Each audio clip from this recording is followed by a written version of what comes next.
अस्सलाम वालेकुम भाई साहब। पहले मैनू छाती च कैंसर सी, हुण मेरे पेट च हो गया ते बहुत महंगा मेरा इलाज है। मैं इलाज नहीं करवा सकती।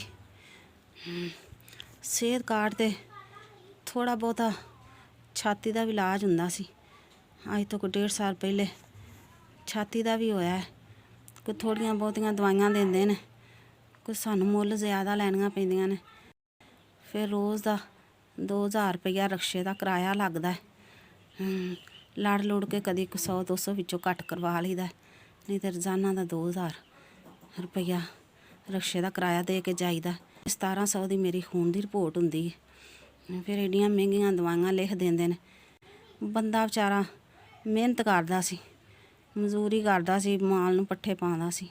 6-7 दिन हो गए उन्होंने भी छुट्टी उन्हें करा दी। बच्चों पहले पता नहीं सी हैगा सेहत कार्ड का।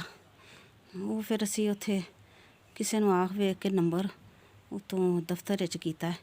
उन्हां दी मेहरबानी होई, उन्हां 25,500 दियां मैनू छुआवां दा उन्होंने ना फिर उन्हें मेरे नाल तामन कीता हैगा। ते फिर जिहड़ियां दवाइयां ने पर्चियां लिख देंदे ने। कई दवाइयां को थोड़ियां बहुतियां दे देंदे ने, कोई नहीं देंदे, फिर सानू मुੱਲ लैनियां पैंदियां। अस्सलाम वालेकुम। अज 3 तरीक है, तीसरा महीना है। तुहाडे लों 7000 रुपया मैनू आ गया इलाज वास्ते।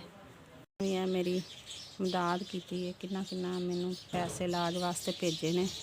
बहुत बहुत तुहाडा शुक्रिया, तुहाडा बहुत बहुत मेहरबानी। अल्लाह पाक तुहाडे कारोबार च बरकत पावे, अल्लाह पाक तुहाडे कारोबार च इजाफा फरमावे, सोना मदीने वाला तुहाडे ते करम करे। तुहाडी बहुत बहुत मेहरबानी। साडे लो तुहानू दुआवां ने, गरीबां दियां, माड़ियां दियां।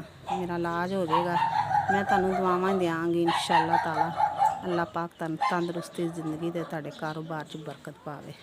एस तुहाडे लो पैसे आए ने, बहुत बहुत तुहाडी मेहरबानी, बहुत बहुत तुहाडा शुक्रिया।